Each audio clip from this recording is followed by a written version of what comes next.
Jesús. Señor, te agradecemos y te alabamos que nos has dado tal reunión aquí para reunirnos en tu cuerpo delante de ti. Y estamos aquí para disfrutarte a ti como la vida y conocer tu palabra. Y te alabamos, Señor, que tú sabes cómo tu enemigo odia esta reunión. Así que en unanimidad lo atamos todas sus actividades, todo lo que está haciendo, para que en esta conferencia, desde el principio hasta el fin, tu victoria, tu gloria sea manifestada. Y oramos que esta conferencia pueda llenar el deseo de tu corazón, para que tú tengas la satisfacción y nosotros tengamos la satisfacción en tu satisfacción, y ponemos todo en tus manos. Gracias, Señor. Amén. Le agradecemos al Señor. Estamos tan contentos de que este fin de semana podemos tener esta conferencia internacional de habla china, y desde que yo sepa, tenemos casi 5,000 hermanos y hermanas de todo el mundo que han venido a esta conferencia. Por supuesto, este número no se puede comparar con los 26,000 que tuvimos el año pasado en Taipei, pero sabemos que desde el punto de vista del recobro del Señor y las reuniones de habla china en Norteamérica, esta es la congregación más grande que hemos tenido. Así que estamos regocijándonos, y nos regocijamos no solamente por el buen número que tenemos, sino más aún que esta vez tenemos muchos de habla inglesa, de habla hispana, de habla coreana, y hermanos y hermanas que hablan otras lenguas que se reúnen juntos con nosotros. Así que aquí verdaderamente tenemos todos los hermanos y hermanas en el recobro del Señor, pese a que somos de diferentes lenguas y podemos compenetrarnos juntos. Esto es algo en lo cual nos regocijamos mucho. Por otro lado, quisiera recordarles, hermanos y hermanas, que no debemos estar muy excitados debido a este gran número que tenemos. Cuando vemos a estos hermanos y hermanas que no hemos visto por mucho tiempo, quisiéramos saludarlos y ver qué es lo que está pasando con ellos, pero por favor no hagan esto. En la conferencia de Taipei el año pasado, la razón por la cual fue tan preciosa no fue solamente porque tuvimos un gran número de 26,000 personas en esta conferencia, sino lo mejor de esa conferencia fue que en ese tiempo la atmósfera espiritual era tan espesa, tan densa. Pese a que teníamos un número tan grande, nadie estaba allí hablando palabras vanas o hablando o andando sin dirección. Todos estamos ahí llenándonos de la palabra del Señor y de la dirección del Señor, y esperamos que la conferencia del año pasado sea un modelo para nosotros, para que nosotros podamos que se convierta esto en una práctica general a nosotros, que no importa cuántos tengamos, nuestros corazones están tornados al Señor y no dejamos que nada más nos disturbe o nos distraiga. Y cuanto más número grande, más tenemos que orar y más tenemos que ejercitar nuestro espíritu para que esta reunión esté lleno de la presencia del Señor. El tema general de esta conferencia, como ya vemos en los bosquejos, es el recobro que el Señor efectúa con respecto a la vida, la verdad y la unidad. Vamos a declarar el tema general juntos: el recobro que el Señor efectúa con respecto a la vida, la verdad y la unidad.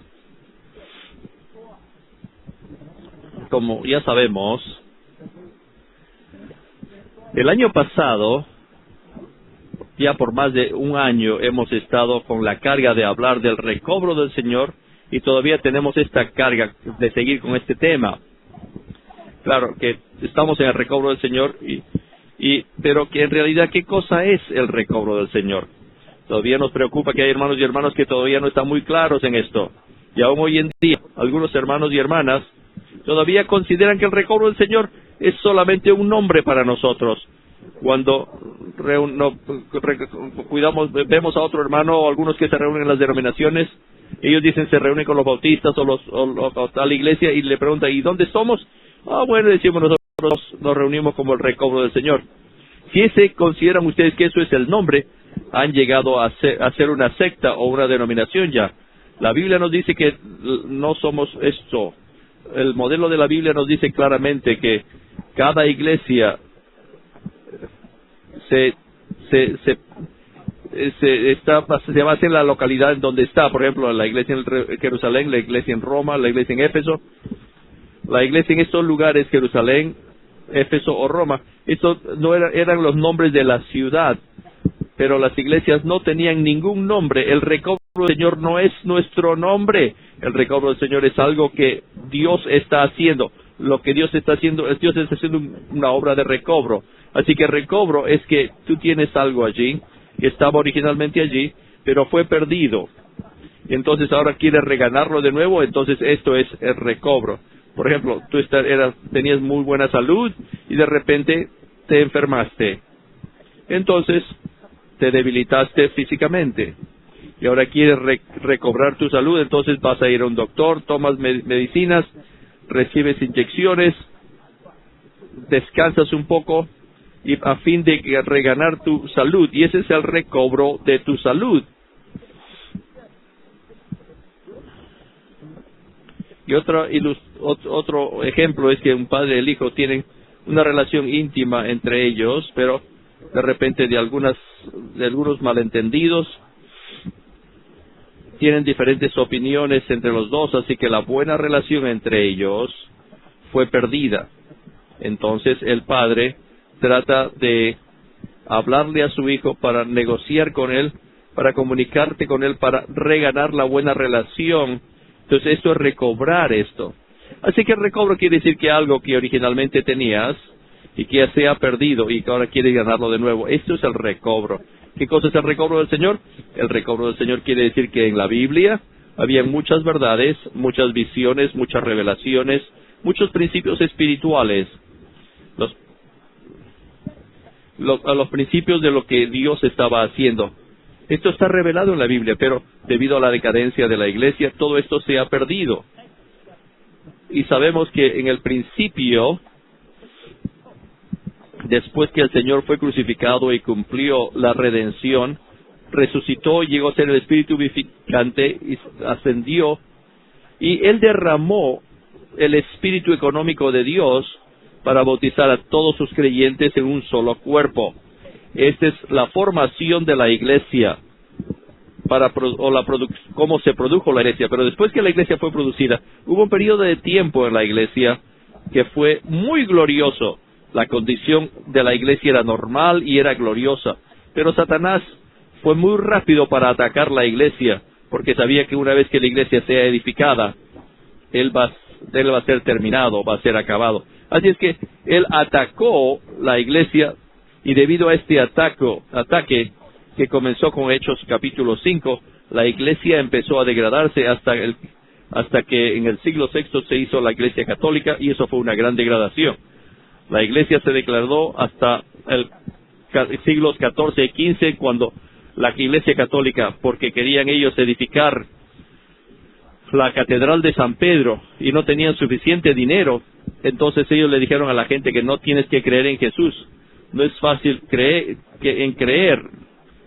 así a un Jesús que no puedes hacer, así que puedes comprar solamente los pasajes de indulgencia para que tengas tus pecados perdonados, y también puedes comprar las indulgencias para que los pecados de tus parientes también puedan ser perdonados. Y de esta manera la Iglesia Católica ganó mucho dinero. Pero las verdades más básicas del Evangelio se perdieron. Así es que la iglesia se degradó hasta lo máximo. Y Dios no iba a permitir que esta condición continuase. Así que 500 años atrás, por medio de Martín Lutero, primeramente Dios recobró la verdad acerca de la justificación por la fe.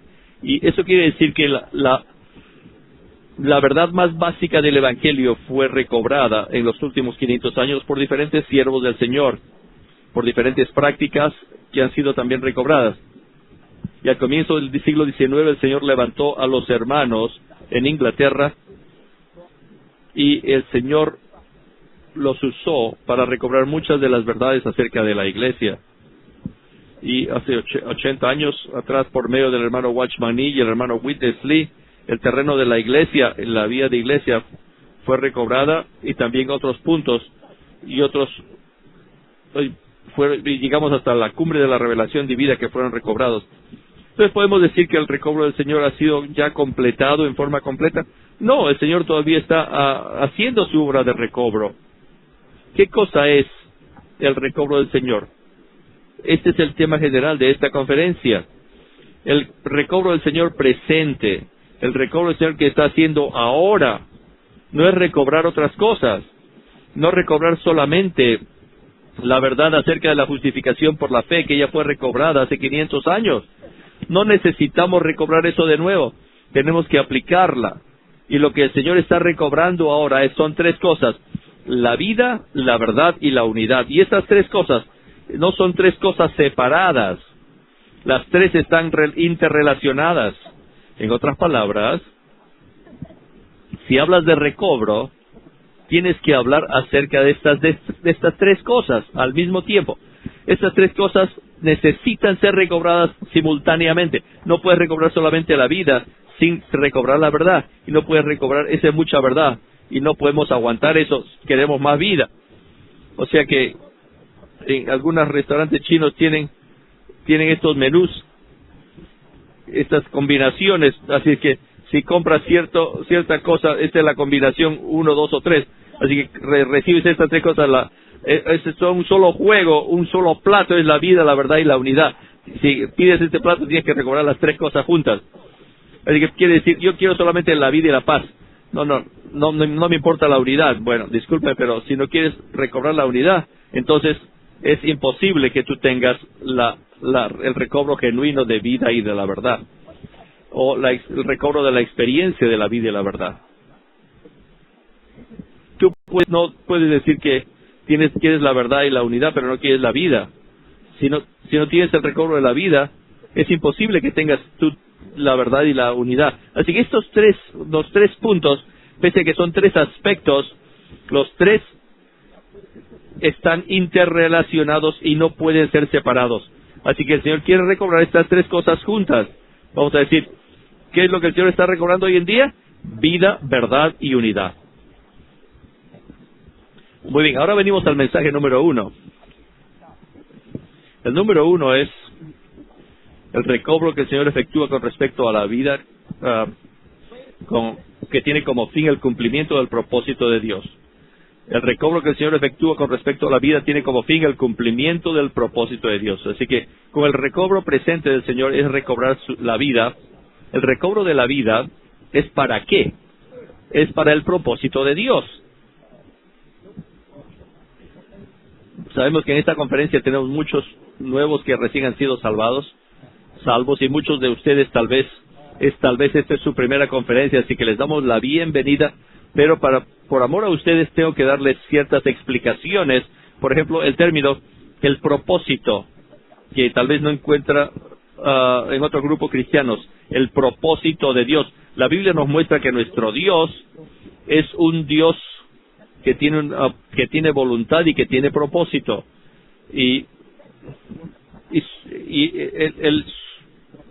Cuando decimos nosotros que es la voluntad de Dios, quiere decir que la voluntad de Dios no es la meta, sino que es algo que es según el deseo de su corazón.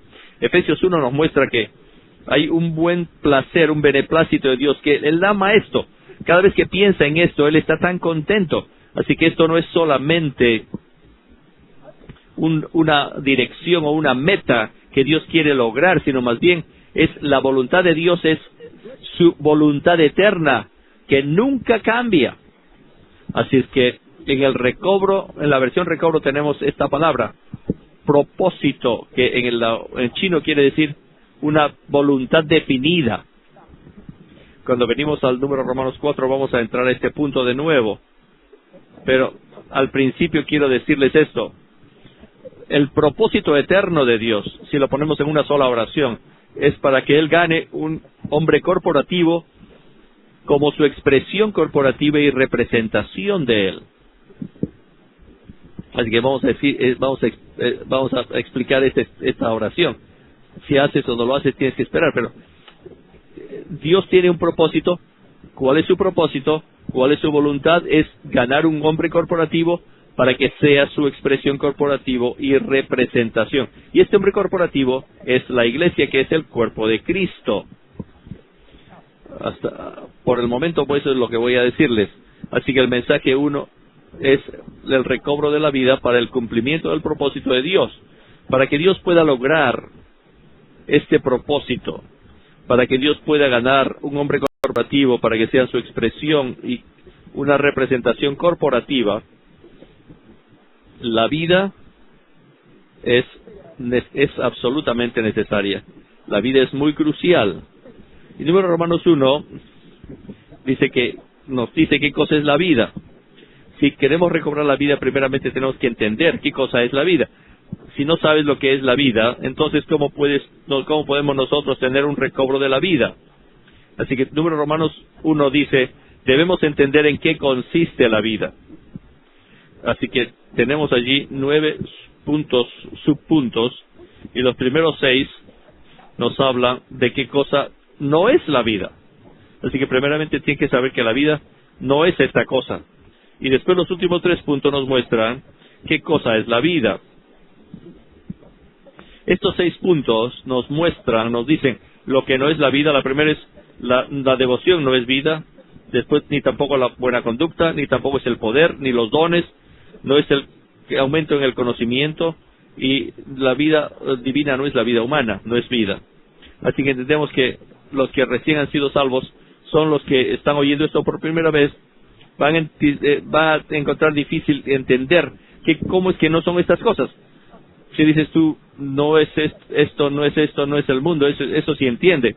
No es las cosas del mundo, no es adorar ídolos. Tú dices, bueno, esas cosas no son la vida, está bien. Porque todos sabemos que la vida no es el pecado. Pero estas cosas, la devoción, buena conducta, poder, dones, estas cosas, a nuestra vista son cosas buenas. Entonces, ¿cómo puedes decir que la vida no son estas cosas? Debido a que muchos hermanos y hermanas, muchos cristianos, ven esto que la vida, consideran que esto es la vida. Entonces tenemos que enfatizar que estas cosas no son estas cosas. Y cuando sabes que la vida no son estas cosas, entonces no vas a poder saber qué cosa no es la vida. Si tienes la verdadera vida, por supuesto vas a tener el celo, la devoción, y la devoción en vida, pero la devoción en sí mismo no es la vida. Pero si eres una persona que tienes vida, vas a comportarte bien, vas a tener buena conducta. Hasta tu conducta es mejor que la conducta de otros, pero buena conducta mismo no es igual a la vida. Si tienes vida, tienes también buen conocimiento, pero la vida no es conocimiento. Alguien te puede decir, mi padre tiene una barba. No quiere decir que todos los que tienen una barba es su padre. Así es que la vida tiene estas manifestaciones como devoción, buena conducta, etcétera. Pero estas cosas no son iguales a la vida. Y la vida no son estas cosas. Si tenemos tal concepto, entonces vamos a poder ver estos puntos. Número 1, la devoción no es vida. La devoción consiste en actuar piadosamente, pero la vida es el propio Cristo que vive en nosotros.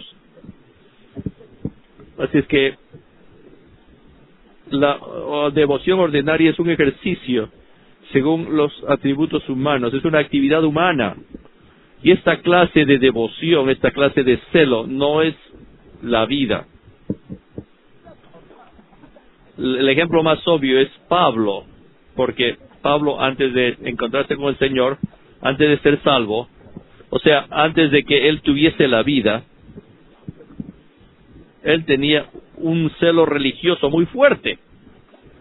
Era tan devoto, era tan celoso para con Dios, pero su devoción, su celo de servir a Dios, debido a esto, según su propio concepto, le encarcelaba a los cristianos y los ponía en la cárcel. Y otra gente estaba de acuerdo con ellos. Al menos querían poner a los cristianos fuera. ¿Por qué entonces el celo y la devoción no piensen que la devoción es la vida? El problema hoy en día es que muchos cristianos, hermanos y hermanas, cuando ven a alguien que está tan devoto, tan celoso, y dicen, o esta persona tiene mucha vida, pero eso está equivocado. La devoción y la vida son cosas distintas. Punto B. La buena conducta no es vida. El buen comportamiento es obra nuestra, pero la vida de Cristo mismo es que se expresa en nuestro vivir. El punto dice que Cristo, en Gálatas 2:20 dice, con Cristo estoy juntamente crucificado y ya no soy yo el que vive, mas Cristo vive en mí. Pero en el punto B, este Cristo que vive en nosotros, también es uno que vive fuera de nosotros, que está viviendo desde nosotros para producir la buena conducta, que es la verdadera buena conducta. Aparte de eso, toda buena conducta no es vida. En Confucio, en la China, estos discípulos, los seguidores de Confucio, prestan mucha atención a la buena conducta y tienen buen estándar de moralidad. Tienen buena conducta, pero no conocen la vida de Dios. Confucio dijo, una persona noble no hablan de cosas malas como demonios o cosas malas. Pero él no conocía las cosas de Dios, así que solamente veía las cosas, él solamente veía las cosas buenas, pero es algo distinto esta conducta es completamente distinta. También el poder es vida, el poder es necesario para trabajar, pero la vida es necesaria para vivir. Muchos cristianos hoy en día desean el poder, tratan de diferentes formas de saltar, gritar, o aún hasta se tiran al suelo, pero eso no es el poder, ni es vida, son cosas distintas. El poder es para trabajar, pero la vida es para nuestro vivir diario. No podemos, por el tiempo, no podemos meternos aquí en detalles, pero el punto de los dones no son vida. Un don es la capacidad para ejercer alguna función, pero la vida es el ser divino que opera en nuestro ser. Esta es otra cosa que tienes que ver. ¿Qué cosa no es vida? La vida no es un don. El don es una habilidad espiritual que no es necesariamente la vida. Mucha gente tiene esta condición. Alguien tiene la habilidad de hablar o son elocuentes. Y los hermanos y hermanas, cuando ven a esta persona que es tan elocuente, tan capaz de hablar, piensan que tiene mucha vida. Pero dice, este hermano puede ser muy inteligente. Tiene una elocuencia tan buena, es capaz de hablar de todas estas palabras, pueden hablar de la economía de Dios, el propósito eterno, y todo el mundo dice, ¡ay, qué bueno!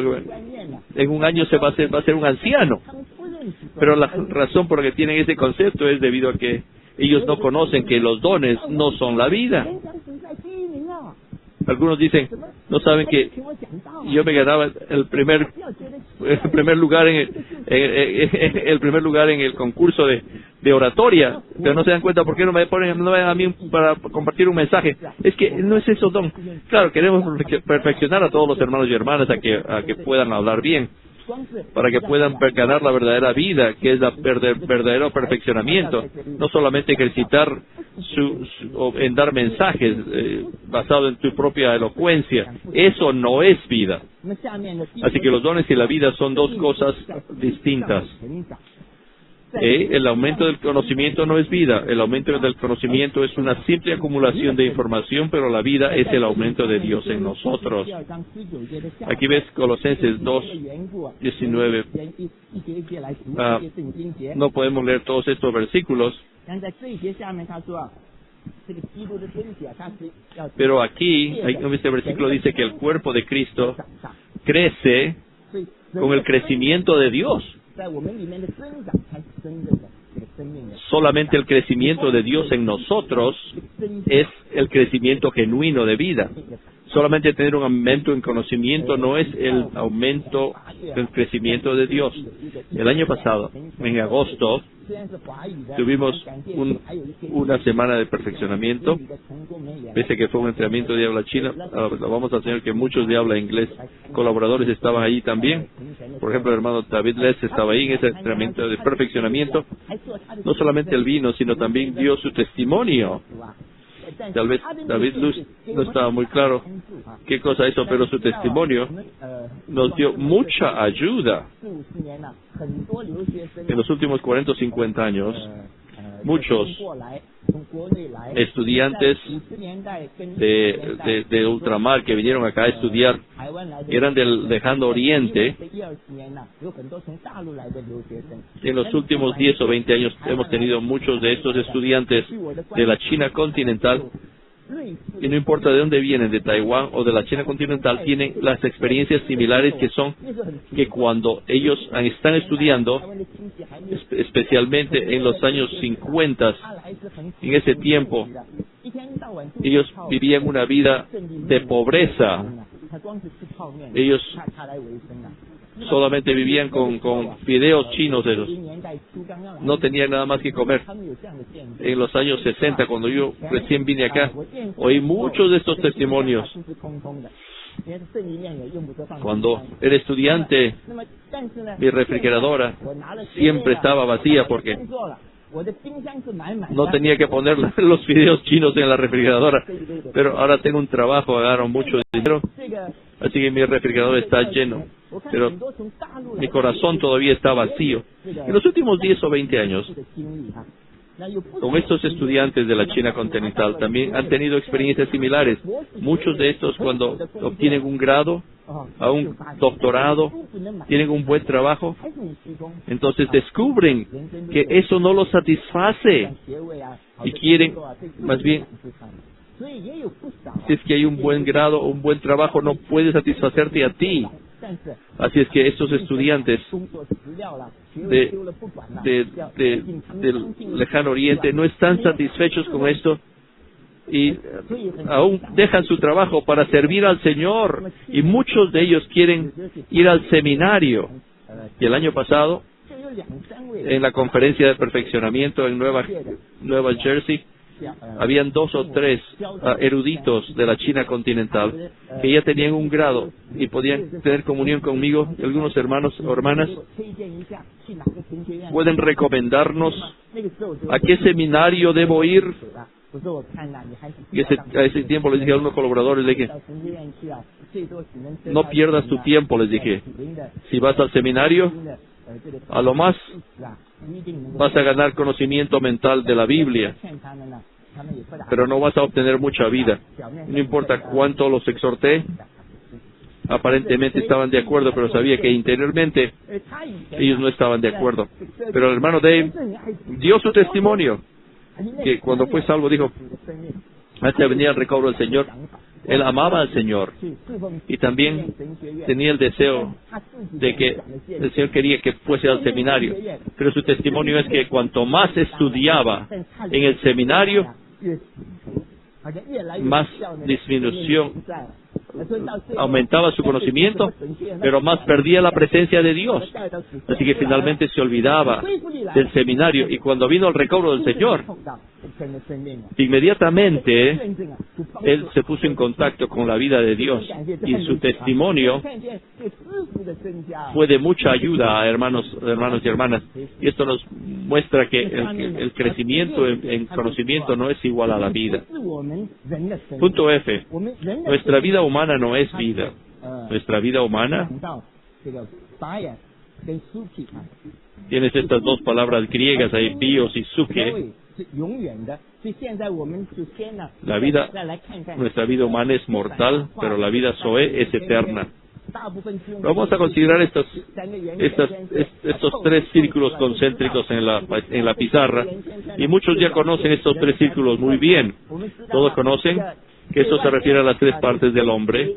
La parte de afuera se refiere al cuerpo, y la parte interna es el espíritu, y la parte del medio se refiere al alma. Según la revelación de la Biblia, hombre está hecho de tres partes: la parte interna, que es el espíritu, rodeado por la alma y después por el cuerpo. Así que tienes el espíritu, alma y cuerpo. Y tienes el cuerpo, el alma y la vida, si vas de afuera para adentro.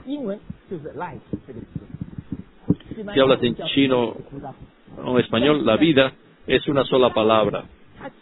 Pero en griego, cuando habla de la vida, tiene tres palabras. Y estas tres palabras están relacionadas a las tres partes del hombre. En griego, tienes esta palabra acerca de la vida del cuerpo, la palabra bios, que se refiere a la vida del cuerpo. Es esta palabra biología, que proviene de la palabra bios. Y también tiene la palabra zoe, que viene de la palabra suke, de donde se refiere a la vida del alma, de donde sale también la palabra psicología, que proviene de la palabra suki, psicología. Así que la parte más interna de nuestro espíritu, tenemos la vida del espíritu, y esta es la vida zoe. No sé ningún equivalente en inglés para zoe, debido a que no enfatizan este punto, pero en la Biblia lo que más se enfatiza en esta vida del Espíritu, la vida de Dios. Y si me recuerdo bien, en el Nuevo Testamento esta palabra zoe se usa más de 135 veces, mientras que suke solamente se usa como 40 veces. Y la palabra bios se usa unas 5 veces. Así que según el deseo del corazón de Dios, lo que Él le presta más atención es la vida zoe, la vida del Espíritu. Así que tienen estas palabras bios, suke y zoe.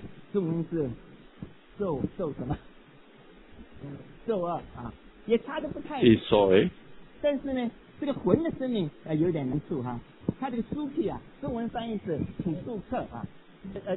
La palabra suke del chino, la traducción china, ha sido un problema para mí, esta palabra suke, en chino. Se usa la palabra china,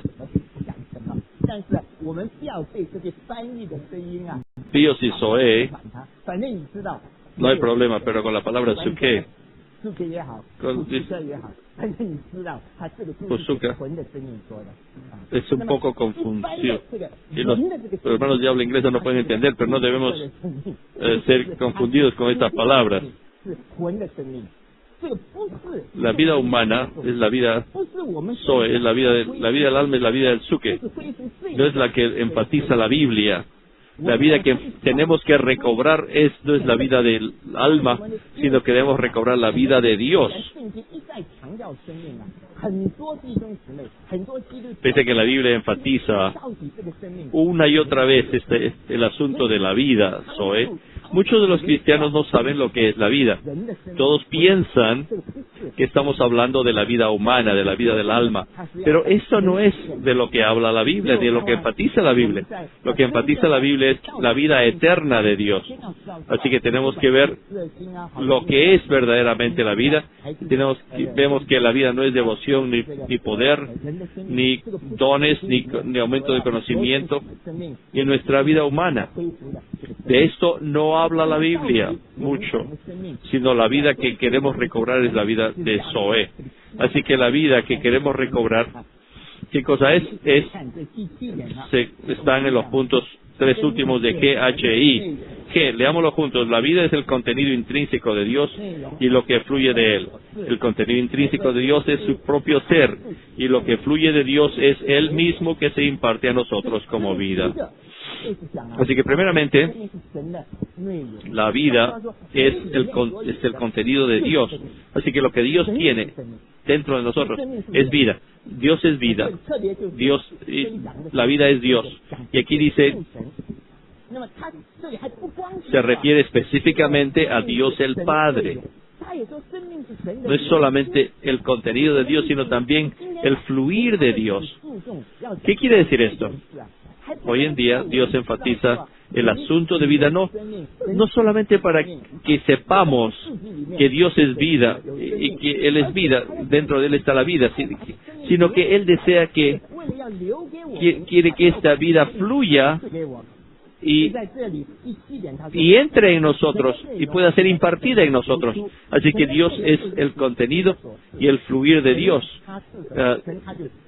Así que eso se refiere, la vida se refiere a la vida de Dios, a la esencia de Dios, que es vida. Vida es el ser de Dios. La vida es el ser de Dios. Pero esta vida de Dios, Dios quiere fluirla para que pueda llegar a ser nuestra vida. El punto H dice, la vida es Cristo. Cristo es la corporificación de Dios, quien es vida, y Cristo es la expresión de Dios. Así que no es solamente la vida de Dios, la vida, sino que también es Cristo. Y el punto G es Dios. La vida es Dios, refiriéndose a Dios el Padre. Y el punto H dice que la vida es Cristo, refiriéndose a Dios el Hijo. ¿Por qué decimos que la vida es Cristo? Porque Cristo es la corporificación del Dios triuno. Sabemos que en Colosenses 2:9 dice que en Él habita corporalmente toda la plenitud de la deidad.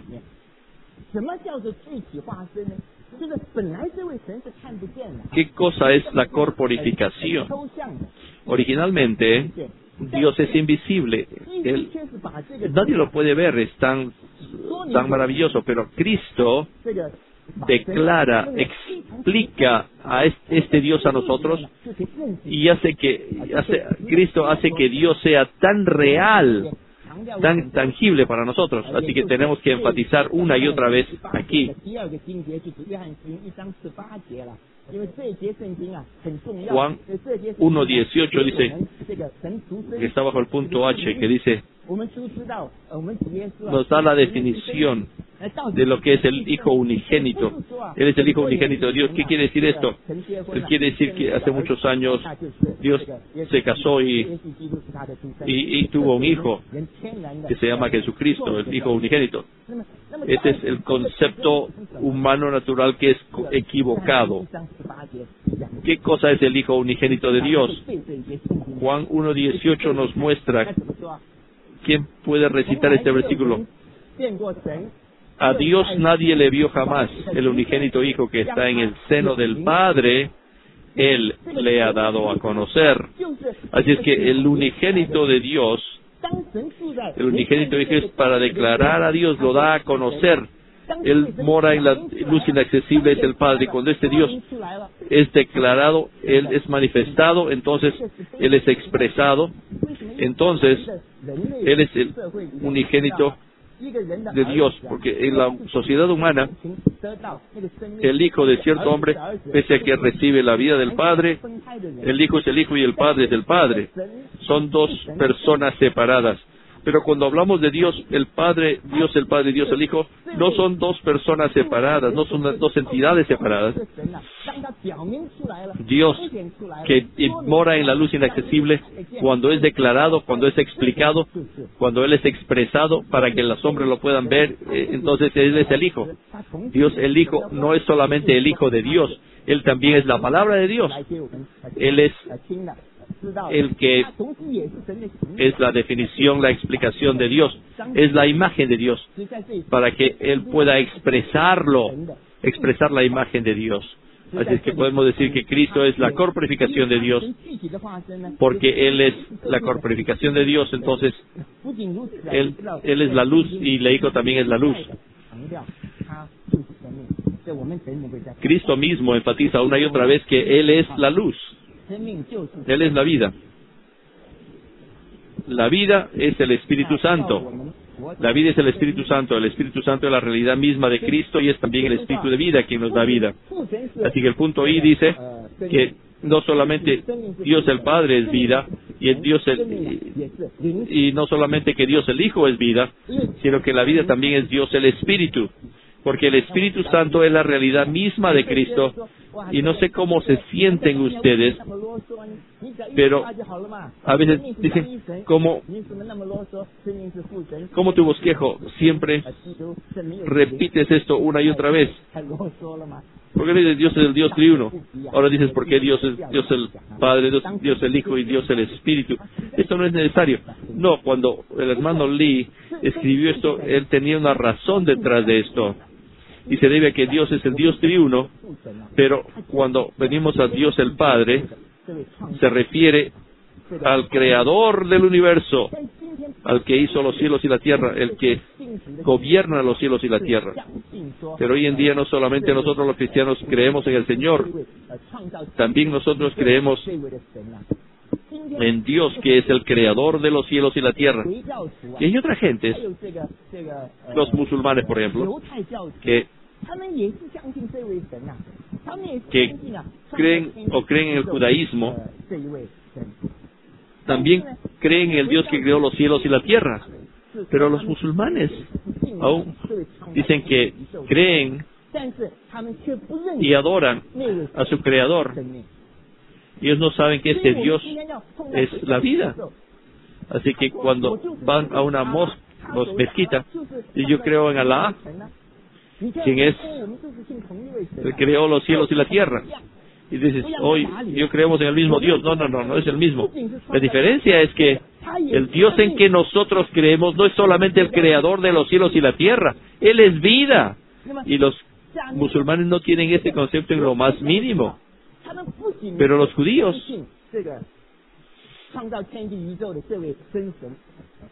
no solamente creen en que Dios es el creador de los cielos y la tierra, creen en Jehová, porque tienen el Antiguo Testamento y creen en Jehová. No, sin embargo, no creen en Cristo, no creen que Jesús es el Hijo de Dios, no creen que Jesucristo es el Mesías, el Salvador que fue prometido en el Antiguo Testamento. No creen en Jesucristo, entonces no pueden verdaderamente conocer a Dios. Es por eso que en Juan 14:16 dice, yo soy el 14:6 dice, yo soy el camino, la verdad y la vida. ¿Qué quiere decir eso? Que muchos de ustedes tienen el concepto natural y yo también tenía este concepto de antes, que el Señor, Él es el camino. Cuando pasamos por alguna situación difícil no podemos salir, entonces venimos al Señor y Él se convierte en nuestro camino para darnos el camino para que podamos ser liberados de las situaciones difíciles. ¿Es esto lo que trata este versículo? No. El Señor continúa diciendo, aparte de mí nadie puede venir al Padre. Así que este camino no es solamente un camino para sacarnos de las dificultades. Claro que sí nos va a ayudar en las dificultades. No tienes que temer. Pero el camino es el camino al Padre. Si tú quieres el Padre y no sabes, no conoces a Cristo como tu Salvador, no conoces que según aparte de su nombre, no hay otro nombre por el cual pueda ser salvo. Si tú no sabes esto, no tienes nada que ver con Dios. Y todos nosotros aquí, muchos de nosotros, no solamente creemos en Dios, sino también creemos en Jesucristo. Y no podemos pararnos aquí, después de creer en el Señor, que somos salvos, tenemos que ayudarnos unos a otros. No. La vida es del Espíritu Santo. Cuando creemos en el Señor, el que recibimos es para hacer tu vida. El Señor dijo, yo he venido para que tengan vida y la tengan en abundancia. ¿Cómo entonces puedes tener una vida más abundante, una vida más abundante? Tienes que ver que esta vida es el Espíritu Santo. Tienes que ver que el Espíritu es el Espíritu de vida. Y hoy en día, si no ejercitamos nuestro espíritu, nosotros no ejercitamos el espíritu humano en lo profundo de nuestro ser, el órgano apropiado para que nosotros contactemos y tengamos contacto con el Cristo neumático. No hay manera de que tengamos un crecimiento en vida. Así que no piense que nosotros solamente estamos repitiendo palabras innecesarias en el bosquejo, sino que tienes que saber que la vida es Dios el Padre, Dios el Hijo, y la vida es Dios el Espíritu.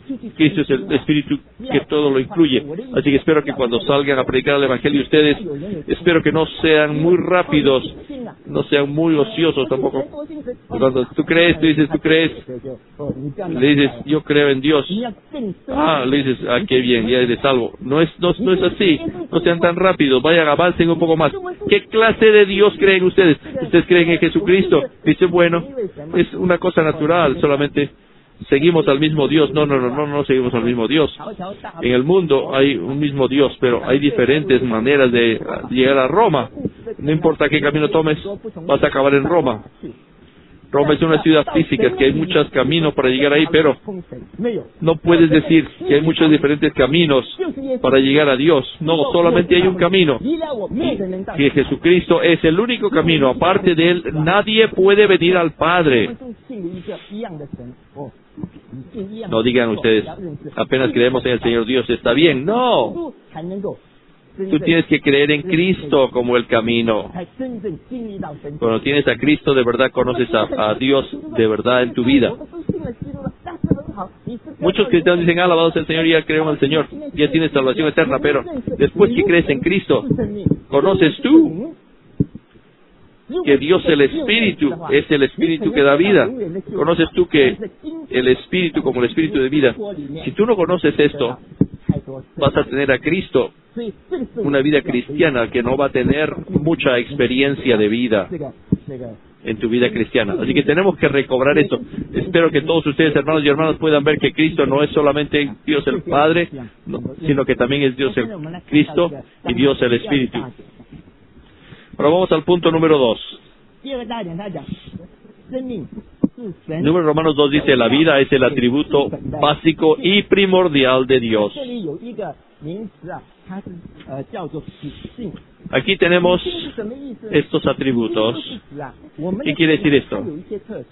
Atributo se refiere a las características de Dios, las características de su ser. El hermano Lee usa esta palabra atributos. Atributo quiere decir que el ser de Dios. ¿Cuál es la diferencia aquí? Aparentemente parece que Dios tiene muchas virtudes. Él es aquel que es tan amoroso, tan justo. Él es la luz y todo es brillante, resplandeciente. Él es paciente, que Él es sabiduría. Tiene muchas cosas, virtudes.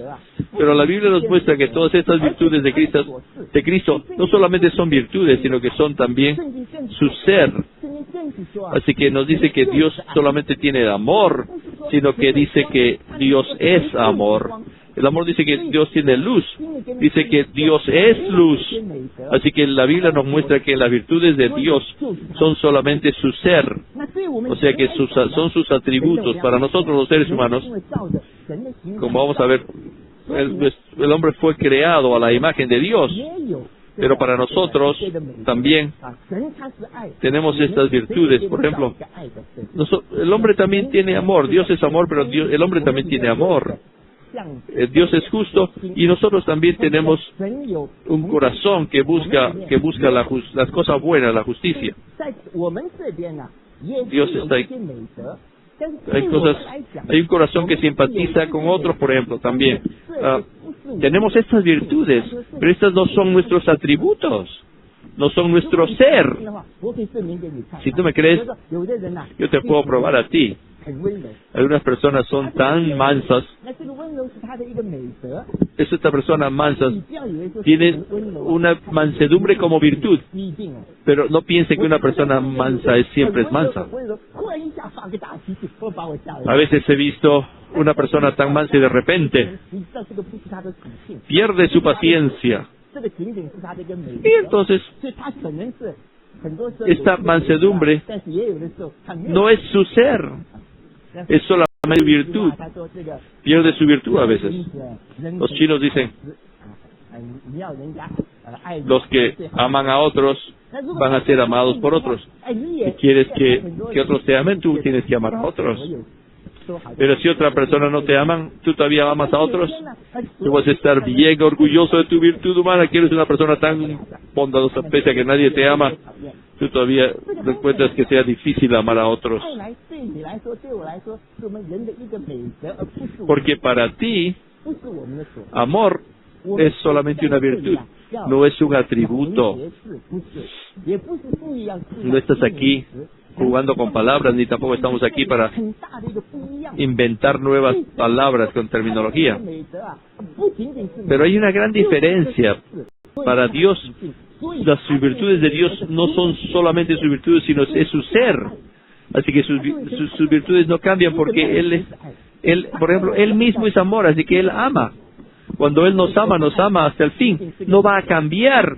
No es como un amor humano, que simplemente es una virtud, pero no es un atributo. La gente mundana, tengo que decirles, mucha gente, muchas señoras mayores, aún cuando son muy mayores, ya viejitas, quieren divorciarse de sus maridos. ¿Por qué? Porque su amor humano es una virtud. Mucha gente parece que son muy honrados, honestos, pero al final, aún te engañan y no se los puede aguantar. Mi punto es que Él quiere que sea nuestra vida para que cuando experimentemos la vida de Dios podamos experimentar los atributos que nos llenen, los atributos de Dios nos llenen a nosotros y entonces puedan ser expresados en nuestras virtudes. Entonces, solamente entonces, tus virtudes van a estar contigo. Las otras virtudes que tenemos en nuestro ser natural son solamente virtudes. Solamente cuando tenemos la vida de Dios que nos llene, llenando nuestras virtudes y expresada a través de nuestras virtudes, entonces que tienes los atributos de Dios que llegan a ser nuestras virtudes, que es lo que Dios verdaderamente quiere al final. Espero, hermanos y hermanas, que ustedes puedan entender esto. El punto dice, desde la perspectiva de Dios, únicamente la vida de Dios es vida, y solo su vida puede ser considerada como tal. Por ende, siempre que el Nuevo Testamento menciona la vida de Dios, lo hace considerando que la vida divina es la única vida. A la vista de Dios, solo la vida de Dios es vida. ¿Por qué? Porque la vida de Dios es eterna. Él es de la eternidad pasada a la eternidad futura. Así que su vida es eterna. No tiene comienzo ni tiene fin.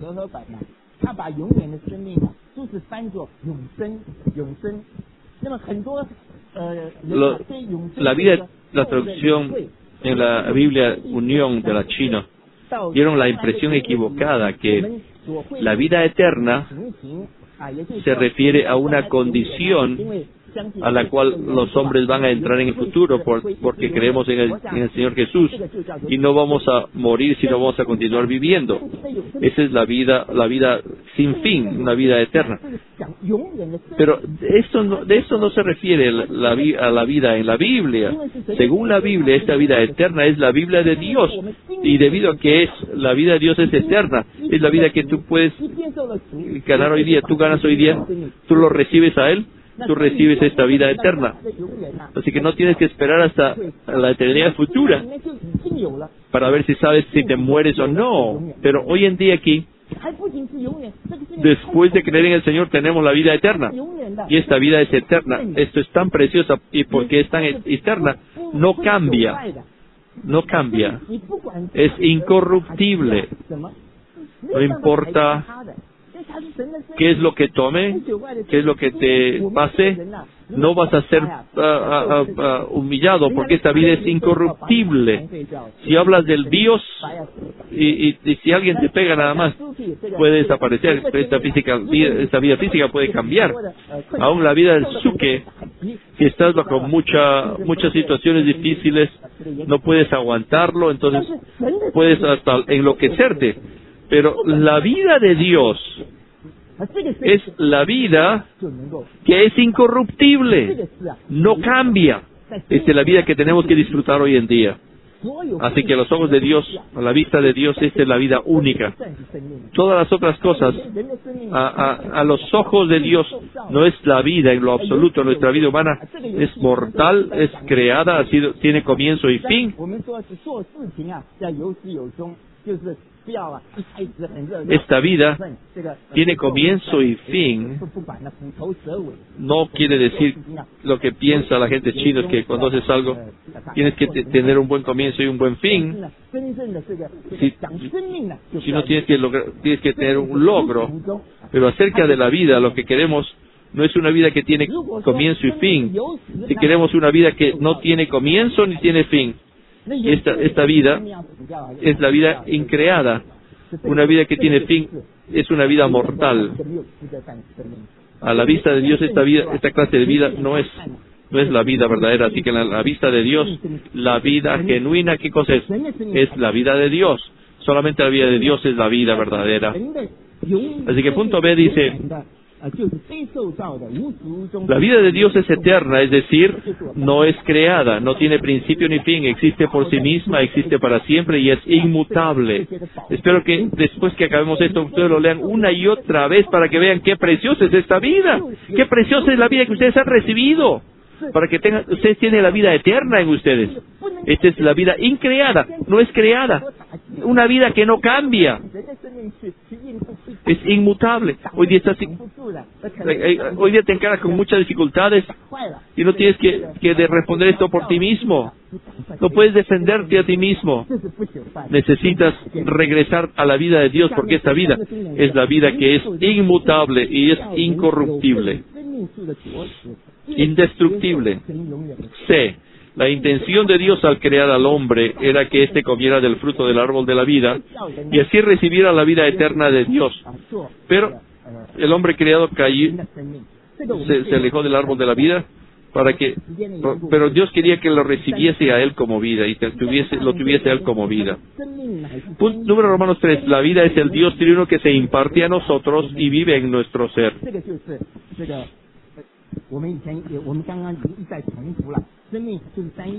Ya hemos repetido estas cosas, que la vida es el Dios triuno que se imparte en nosotros.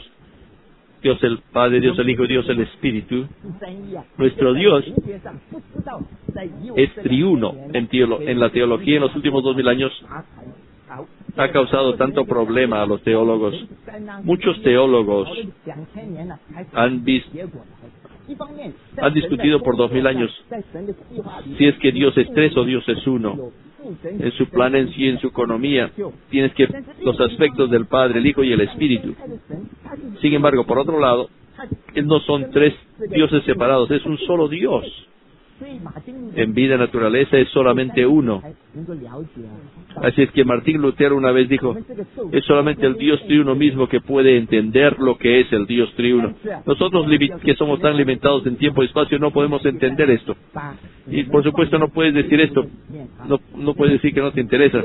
Agradecemos que Él ha puesto a nosotros en su recobro para que nosotros podamos, con hermanos como el hermano Lee, que Él nos ha pastoreado para entrar en esto. La palabra es que Dios es triuno, no es para tener algo allí, una doctrina nueva. Dios es triuno a fin de que Él pueda dispensarse en nosotros para hacer nuestra vida. Entonces tiene los aspectos de Dios el Hijo expresándose al Dios invisible y Dios el Espíritu, quien es, después que Él pasó por la muerte y la resurrección, es ahora el Espíritu vivificante que ha entrado en nosotros para hacer nuestra vida. Y entró en nosotros para hacer nuestra vida. Entonces, antes de eso, tú tienes que ser entonces el Dios creador que está viviendo en nosotros y quiere ser uno con nosotros y quiere ser nuestra vida. Para esta razón, Él tiene que ser triuno. En el pasado, a mí no me gustaba cuando el hermano Lee repetía que Dios es triuno, Dios es triuno. ¿Cómo es que tenemos que hablar del Dios triuno todo el tiempo? Ahora me encanta, me he enamorado de hablar del Dios triuno, debido a que si no fuese triuno, ¿cómo puede ser unido y mezclado con nosotros?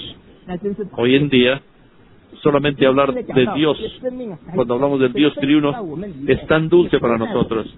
La vida es el Dios triuno impartido en nosotros para que vive en nosotros. Tenemos 6 puntos aquí. ¿Ah? Dios el Padre es la fuente de la vida, Dios el Hijo es la corporificación de la vida, Dios el Espíritu es el fluir de la vida. Estos 3 puntos es equivalente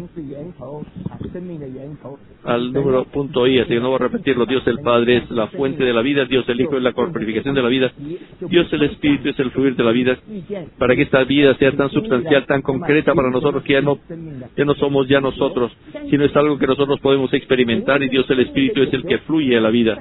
Así que el fluir de la vida de Dios no para allí. Los otros puntos nos muestran que el fluir de la vida de Dios tiene un propósito. El resultado de este fluir es producir la iglesia como el cuerpo.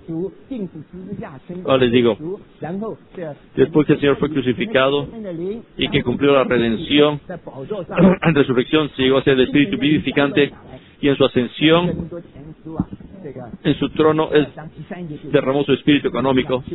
En 1 Corintios 12, 17 dice, el Espíritu nos bautiza en un solo cuerpo. Así es que es el fluir de esta vida, el fluir de la vida del Dios triuno, que ha resultado en el cuerpo como la plenitud de la vida. ¿Qué quiere decir la plenitud de la vida? Efesios 1:22, el versículo dice que el cuerpo es la iglesia es el cuerpo de Cristo, que es la plenitud de aquel que todo lo llena en todo. Quiere decir que el cuerpo es lo que el cuerpo corporativo, y plenitud quiere decir la expresión. Y si tú sabes, si tengo un vaso aquí que contiene algo, no saben ustedes, no pueden ver que lo contiene allí, debido a que aún todavía no está rebalsándose, pero si yo continúo llenando una bebida sobre esto, por supuesto va a rebalsar. Y ese rebalse, se puede ver que ahí hay agua que está conteniendo agua, pero antes solamente no sabías qué es lo que está adentro. Pero la plenitud indica que está tan lleno, está tan rico, que está sobrepasándose, rebalsándose. Y el cuerpo de Cristo entonces es este rebalse de las riquezas de Cristo que sale de nosotros. Y esta es la expresión corporativa que Dios quiere. Punto E, la edificación del cuerpo equivale al crecimiento de la vida. Ya dijimos esto, que en Colosenses 2:19 dice cómo crece el cuerpo. El cuerpo crece con el crecimiento de Dios. En sí mismo, Dios no necesita crecer, pero Dios en nosotros, en su elemento vida, tiene que crecer, tiene que aumentar. Así que este crecimiento es la edificación del cuerpo de Cristo. Punto F es la Nueva Jerusalén, es la ciudad de vida. Así que cuando tienes entonces la edificación del cuerpo se acaba, el resultado final, el producto final es la Nueva Jerusalén. La Nueva Jerusalén es una ciudad de vida. En Apocalipsis 22, versículos 1 y 2, ahí puedes ver que el apóstol Juan dice, el ángel le mostró un río de agua de vida, resplandeciente como cristal, en medio de la calle de esta ciudad. En Apocalipsis 4:3 dice que el que se sienta en el trono tiene su apariencia de jaspe. Dios se sienta en el trono y su apariencia es jaspe. Pero cuando vienes a Apocalipsis 21, la ciudad de la Nueva Jerusalén es gloriosa y también tiene la apariencia de jaspe. Así es que esta ciudad es la manifestación de Dios. Jaspe no es una piedra verde. Y en la Biblia, y aún en el mundo, el verde siempre representa la vida. Así que Dios es verde. Él es tan rico en la vida. Y la Nueva Jerusalén es un color verde oscuro. Es una ciudad de vida. Así es que es esta ciudad de vida que cumple el propósito eterno de Dios. Ahora venimos al punto número 4. La vida es el medio por el cual se cumple el propósito de Dios. Dios desea que el hombre esté en él y así exprese la imagen de Dios y que esa es su autoridad, lo cual puede lograrse solamente mediante la vida de Dios. Es el punto 4. Ahora venimos a un versículo que estamos tan familiarizados con esto, que es Génesis 1:26. Al principio tenemos que leerlo porque es tan importante, pero por amor al tiempo no podemos leerlo. Yo creo que muchos de ustedes ya lo saben memorizado. Así que los que lo están memorizado, vamos a ponernos de pie y recitar este versículo. Génesis 1:26, y el resto puede oírnos. Simplemente vamos a ponernos de pie y los que son capaces de recitarlo, recitamos esto. Entonces dijo Dios, hagamos al hombre a nuestra imagen, conforme a nuestra semejanza, y señoree en los peces del mar, en las aves de los cielos, en las bestias, en toda la tierra, y en todo animal que se arrastra sobre la tierra. Este versículo nos muestra muy claramente que Dios tiene un propósito eterno. Él creó al hombre según su propósito eterno. Su voluntad definida tiene dos aspectos. Por el lado positivo, Él quiere tener un hombre apropiado para que sea su expresión corporativa. Por un lado, Él se manifiesta a sí mismo en el hombre, Jesucristo, como un individuo. Y también quiere todos aquellos que sean sus hijos, todos los que tienen que sean su expresión corporativa. Y por el lado negativo, quiere que este hombre sea una representación corporativa, no solamente tener dominio sobre los peces y el ganado y las aves, sino que era que él tuviese dominio sobre todo lo que se arrastra sobre la tierra, que se refiere a Satanás y sus ángeles malignos que los siguen a Satanás. Así que Dios desea que el hombre trate con Satanás, derrote a Satanás. Esta es la voluntad de Dios que Dios tiene para el hombre. 4a. La vida opera en nosotros, en los creyentes, a fin de conformarnos a la imagen del Hijo primogénito de Dios e introducirnos en la gloria. Así que solamente por medio de la vida que Dios va a cumplir su voluntad. Así que vamos a unos cuantos versículos que tenemos que leer. Aquí tienes Romanos capítulo 8, versículos 29 y 30. Estos bosquejos han sido hechos con el hermano Ron Cangas y dijo que debemos comenzar con el versículo 28. 8:28, Romanos 8:28, y vamos a leerlo. Y sabemos a los que aman a Dios todas las cosas cooperan para bien, esto es, a los que conforme a su propósito son llamados. Vamos a parar un rato aquí.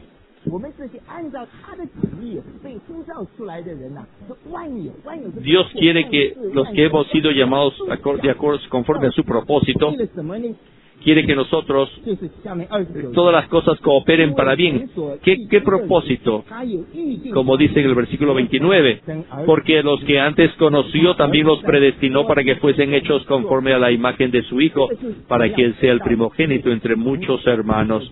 Eso es lo que Dios está buscando, un hombre corporativo.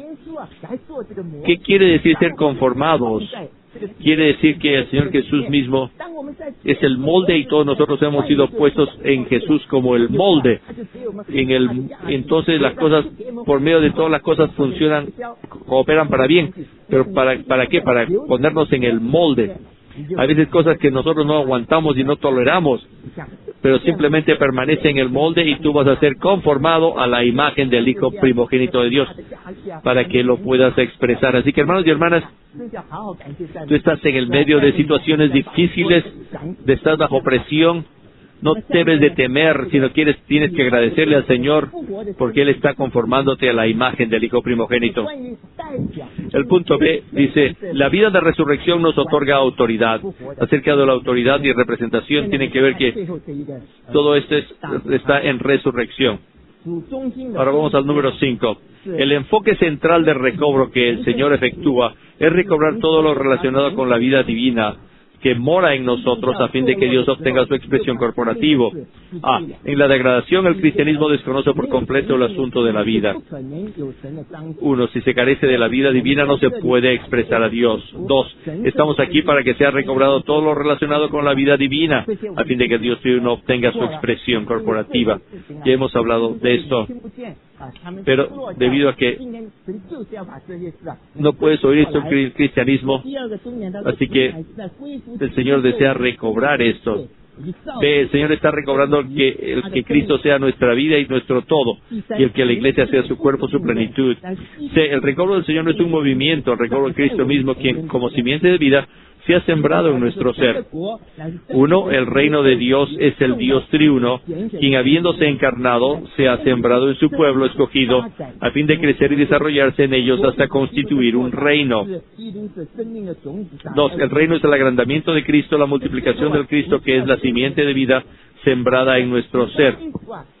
Y finalmente, queremos que todos ustedes, hermanos y hermanas, vean que el recobro del Señor no es un movimiento, no es algo excitante, sino que es la simiente de vida, el Señor mismo que se ha sembrado la simiente de vida en nosotros. Y tú consideras como una semilla crece. No necesitas gritar tanto.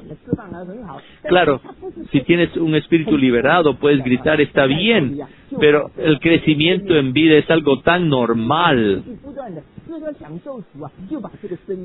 Simplemente tú tienes que continuar, comer y beber y disfrutar al Señor en el camino de la vida, en la forma normal. Entonces este es el camino de la vida. Como la vida, la simiente en nosotros, ya ha sido sembrada en nosotros por el Señor, continúa creciendo. Esto es lo que el Señor quiere recobrar. Esto quiere que comamos el árbol de la vida. Aún si te olvidas de cualquier otra cosa de lo que hemos dicho, no importa, pero si tú, este punto final, lo más importante es comer del árbol de la vida. En Génesis 2:9 vemos el árbol de la vida. En Apocalipsis 2:7 dice, al que venciera, a él le daré de comer del árbol de la vida que está en el paraíso de Dios. Así que este paraíso de Dios no se refiere a la Nueva Jerusalén en la eternidad. Claro, en la Nueva Jerusalén tienes el árbol de la vida. El paraíso de la vida se refiere al huerto del Edén. O sea que Dios quiere recobrarnos al propósito original de Dios, para que nosotros comamos el árbol de la vida. Quiere decir que algo se imparte en nosotros, y de nuestra parte comemos. ¿Cómo recibimos esto? Es por medio de comer. Cuando comemos, nosotros recibimos y nosotros digerimos. Lo digerimos. Comer es algo tan placentero, porque tú, por lo que comes, recibes en ti. Y la palabra árbol en Apocalipsis no es la palabra ordinaria de árbol, sino que la palabra griega allí puede traducirse como madero, que en Primera de Pedro se refiere a la crucifixión del Señor. Así que el árbol, el madero, que se refiere a la cruz después del Señor crucificado, está relacionado al árbol de la vida. Así que cuando nosotros experimentamos el árbol de la vida, nosotros disfrutamos a Cristo, y ya hemos probado a ustedes que Cristo es el árbol de la vida. Y aún más, el árbol de la vida que nosotros disfrutamos es el Cristo crucificado y resucitado. Y ese es el resultado que vamos a tener del árbol de la vida. No es solamente darnos un sentimiento de gozo, sino que si comes el árbol de la vida, el Cristo crucificado va a trabajar en nosotros para que llegar a ser en nosotros en su vida de resurrección. Va a estar allí para suplirnos, para nutrirnos, para que podamos vencer cualquier dificultad, a fin de que nosotros podamos cumplir su propósito en vida. Así que, ¿qué tal si nosotros ya estamos, hacemos una pequeña oración con el que está al lado de ustedes? Esta es la primera reunión que tenemos muchos anuncios. No vamos a tener tiempo para compartir, pero después de oración vamos a tener a los hermanos que nos den los anuncios. De que ahora oramos de 2 en 2.